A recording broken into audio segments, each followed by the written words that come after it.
Bienvenidos a otro episodio del podcast del fanático. Si usted pensó que con la Serie del Caribe nosotros no íbamos también nosotros, el fracaso de la Serie del Caribe. Así que algo faltó por decir. El fracaso de la Serie del Caribe, pero seguimos en pelota, señores. ¿Y qué, profesor? La España boba más larga. ¿Tendremos pelota en abril de Grande Liga? ¿Abril? Tú eres muy optimista.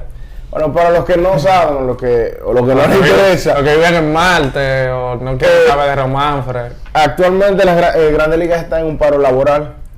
Un cierre patronal es la palabra.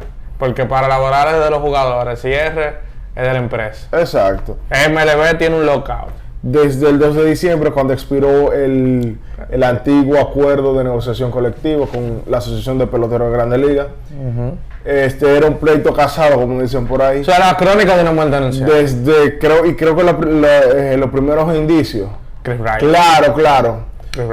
Chris Bryant creo que fue como la gota que rebasó el vaso en el caso de cosas específicas, pero ya hay indicios claros de que ya se iban a ir a guerra con Grandes Ligas y la Asociación de Peloteros. Fue durante las negociaciones de la vuelta a la temporada durante la pandemia. Cuando estaba todo cerrado, había jugadores que no querían ir, hay jugadores que ni siquiera fueron, que se rehusaron a jugar durante la temporada. Pero fueron unas negociaciones bastante torpes. Por parte y parte. Por parte y parte. Incluso el CBA estaba supuesto a expirar esa temporada, pero debido a la pandemia acordaron posponerlo. A darle prórroga un año más. Y incluso ese año hubo una serie de conflictos en cómo iba a ser el calendario, cómo se iba a hacer, se había cuántos juegos se iba a jugar, si se iba a mantener lo de la temporada anterior durante la pandemia, que si el designado se iba a quedar en la Liga Nacional, que al final... Sí, incluso ese año del 2020 no se llegó a un acuerdo y como el comisionado tiene la potestad de imponer una campaña, lo hizo, y creo que ahí fue y eso fue lo que terminó si había todo el punto de llegar a mediar. Si había una esperanza de mediación amistosa antes del cierre de esa temporada, eso fue lo que ya sentenció que iba a haber un cierre patronal. Pero bueno, cierre patronal que era, vamos a decirlo así, una salida que encontró MLB por miedo a que los jugadores se vayan a huelga. O sea, una cosa es la huelga del jugador y otra cosa es el cierre patronal de la empresa de MLB. O sea, eso es un cierre que hace la empresa para que el empleado no se gane el dinero, vamos a decirlo de esa forma ya. Y con ese cierre MLB tiene su seguro de vida de que se negocia sin temor a que vaya una huelga. Pero estamos, al final de cuentas, es lo mismo. Estamos en lo mismo, porque ya el sprint training estaba... Vamos a decir estaba ya, pero no hay forma. Puede iniciar la semana que viene. Exacto. Lo que algunos expertos sobre el tema habían dicho, que para que haya esperanza de que el béisbol empiece en su fecha estipulada, usualmente a final de marzo, principios de abril, esta semana, tendría que haber acuerdo para la primera semana de febrero. No lo hay. Ya para la semana que viene se están, o por lo menos los equipos esperan que se reporten. Lo que son los primeros que se reportan siempre son lanzadores y los catchers. No va a pasar. No, claro. No va a pasar. Todavía los jugadores han cambiado un poco, han retrocedido un poquito su posición, algo que desde diciembre estaban renuentes a hacerlo, sobre todo en los puntos principales, que son agencia libre, salario mínimo, el tiempo de servicio, el sistema de arbitraje, la manipulación del tiempo de servicio, el arbitraje, qué hacer con los jugadores, los mejores jugadores jóvenes. Entre esto, por ejemplo, inicialmente, en cuanto a la agencia libre y lo de evitar la manipulación del tiempo de servicio, la Asociación de Peloteros de Grandes Ligas había hecho la propuesta de que se mantenga en parte el sistema de que sea 6 años de servicio, o que el jugador se le dé agencia libre luego de que cumpla 29 años. Cual sea que llegue primero de las dos. Que llegue primero. Porque usualmente jugadores como Wander Franco, como Bryce Harper son la excepción. No todo el mundo llega con 19, 20 años a Grandes Ligas. Juan Soto son escasos. O los Fernando Tatis Jr. Son muy escasos los peloteros que llegan a esa edad tan corta. Antes de los 22 años en Grandes Ligas. En Grandes Ligas. Usualmente, para un jugador, la primera vez que va a agencia libre tiene 30 años o más. Entonces, ahí viene el corte salarial. Y ahí viene el corte salarial. Porque, oigan, ¿qué es lo que pasa? La agencia libre se instaura para pagarle al pelotero por lo que ya es su acumulación de trofeos. Exacto. Entonces, que es un arma de doble filo para los equipos, porque muchos dueños se han quejado de los contratos tan largos y tan caros que ellos han firmado. Entonces, pero de manera reversa vienen de pagarle a un jugador que debería estar ganando 20 millones de dólares y le pagan 500 mil dólares. Entonces, ahí viene la otra cara de esa moneda.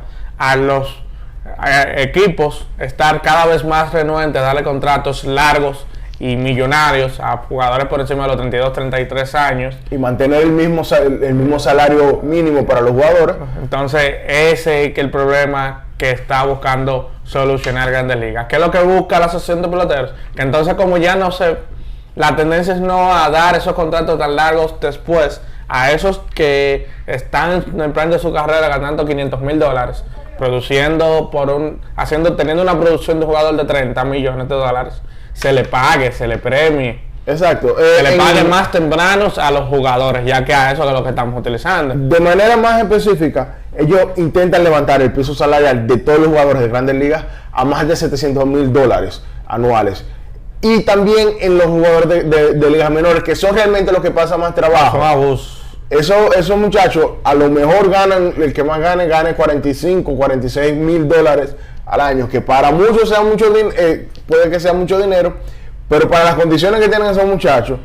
No, y que muchos tienen que pagar housing, tienen que pagar renta, exacto, tienen que dormir de a 5. Y sin contar los impuestos que se les descuentan de su salario dependiendo de dónde vive. Entonces, eso es por otra parte. Entonces, ellos han propuesto varios sistemas alternativos. Uno es bajar la cantidad de tiempo necesario para entrar a arbitraje.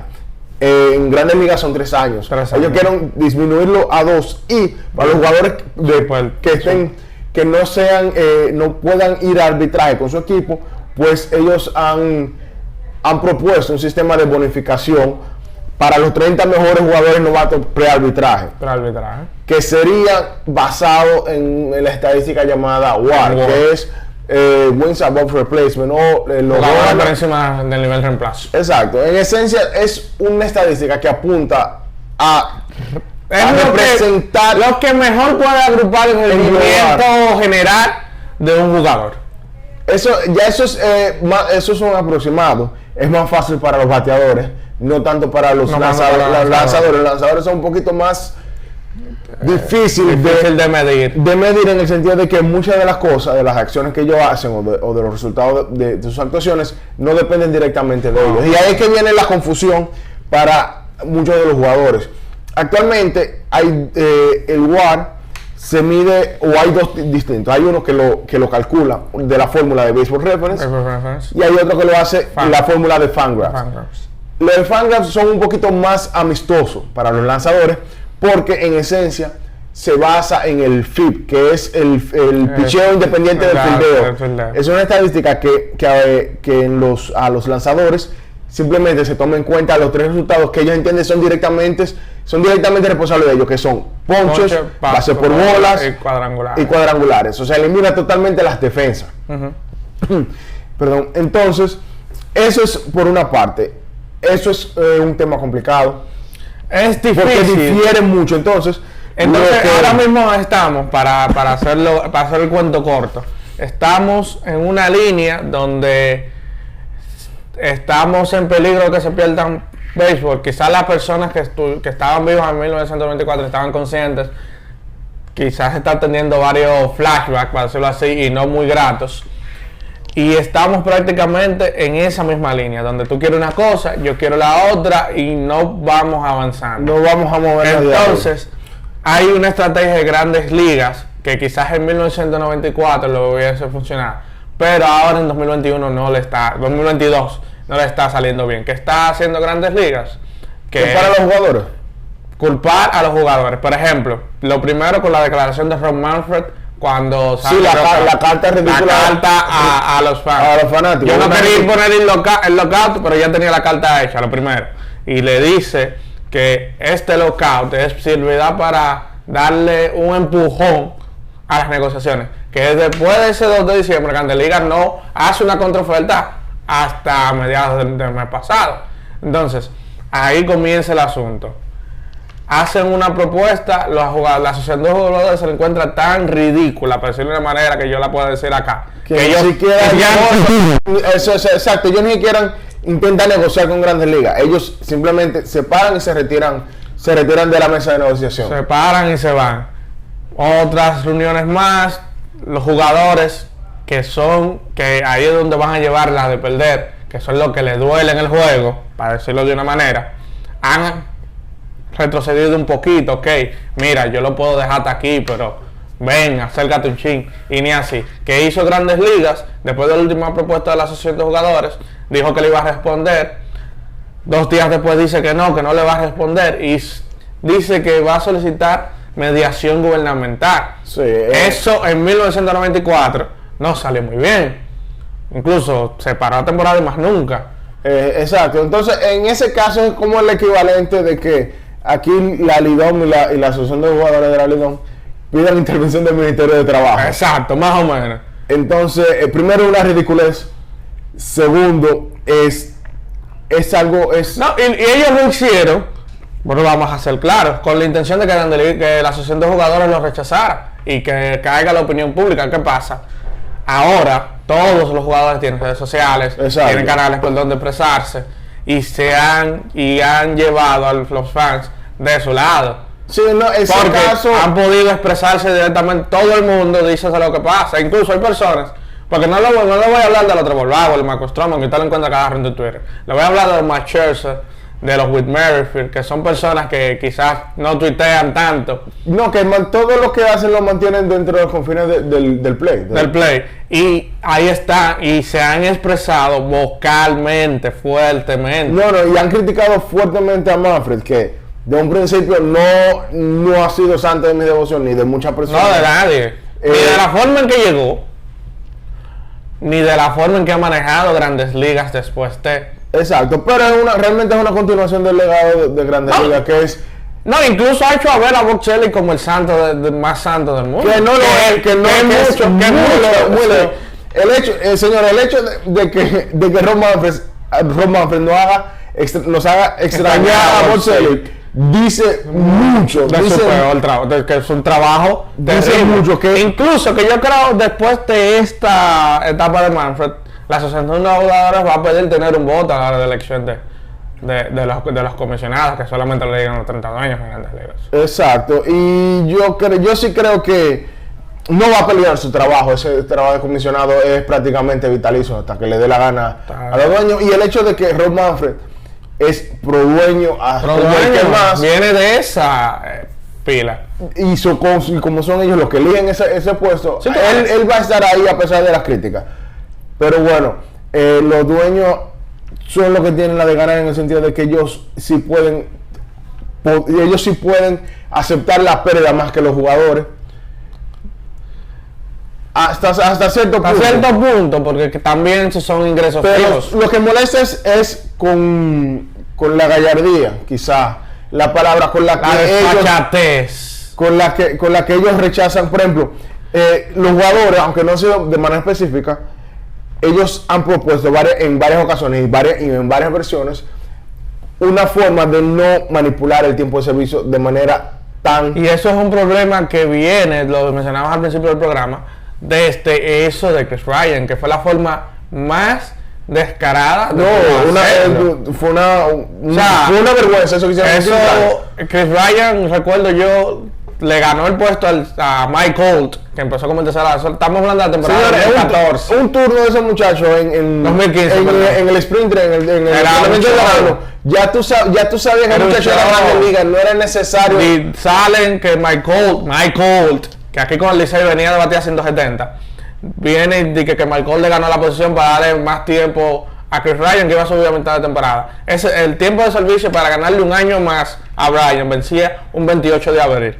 el 29 de abril que vayan el tercer bate a los Cachorros. Estaba en Grandes Ligas, pero No, bueno. no, por así no. Exacto, y sobre todo en esa parte, y el problema es que si algo Grandes Ligas no va a echar para atrás es con eso del tiempo de servicio. Eso no se va a es dejar el negocio tocar. más redondo que ellos tienen. Pero bueno, avanzando un poquito, además de todo eso que hemos dicho anteriormente, hay otros puntos de discusión interesantes también, pero ya todo eso va a depender de cómo quede lo económico. Ellos están, lo primordial para que se haya un acuerdo es esa parte, agencia libre, tratar de hacer algo con el tiempo del servicio, pagarlo antes, el salario. Y el salario mínimo. Ya lo otro, en el caso de la inclusión del bateador designado ya de manera permanente en la Liga Nacional. Entonces ahí hay un negocio. Eso es algo que fue incluso propuesto por la Asociación de Peloteros. Entonces ahí hay un negocio. Pues en Grandes Ligas quiere aumentar los playoffs. La Asociación de Jugadores no lo quiere. No, ese es otro punto. Por además de aquello del competitive balance y el tanking, que eso es otro de las cosas primordiales que quieren cambiar la Asociación de Jugadores. Grandes Ligas pretende aumentar los playoffs de 10 ahora, que estamos a 14. A 14, 12, a 14. A 14 equipos, que sería aumentar los equipos de wild card, de lo del comodín, de 2 a 4 por cada liga. El sistema sería igual que el de 2020. Igual que el de la temporada de la pandemia. Wild Card Series. Y bueno, los jugadores o la asociación de jugadores dijeron que ellos estarían dispuestos a aceptar una postemporada de 12 equipos. Que no es ideal tampoco. Sí. Pero es mejor que 14. Siempre y cuando le pongan el salario. De nuevo, siempre y cuando buscar un plan de que no existan más los Orioles de Baltimore que tienen 15 años en reestructuración. Y también está la posibilidad de la implementación de umpires automatizados. De que se va a aprobar esta temporada en AAA lo va a hacer. Pero eso siempre son viene de ser un fracaso en la liga independiente. Esa liga lo cortó. Ese sistema, bueno. Pero si lo están probando en AAA, como lo hicieron con la regla de desafiar jugadas, es más probable que más temprano que tarde llegue a Grandes Ligas. Entonces, ¿no hay pelota hasta cuándo? Yo diría que hasta mediados de mayo. Creo que es una fecha prudente para decir, dependiendo que... Yo creo que el sentido de urgencia le va a dar a Tony Clark, porque no le va a dar a Rob Manfred en abril. Sí, ese es otro tema que hay que discutir. Tony Clark, que es el presidente de la Asociación de Pelota de Grandes Ligas, tiende a echarse. Todo lo que ganó Marvin Miller y Bud Watson lo ha perdido, quizás no a grandes escalas, pero lo ha ido perdiendo. No, lo ha ido perdiendo con el tiempo Tony Clark, que es demasiado, es una persona demasiado afable para un puesto. Para un puesto que es de pelear. Para eso, le doy por un año después que se retire Max. 3 años después que se retire Mad Max. Van a tener. Yo le dije relajando al profesor que van a tener un guardaría del suero ahí en el gremio de Grandes Ligas. Señores, el podcast de fanáticos no se acaba. Vamos a hablar de NBA, de lucha libre, vamos a hablar aquí. Nos vemos ahorita.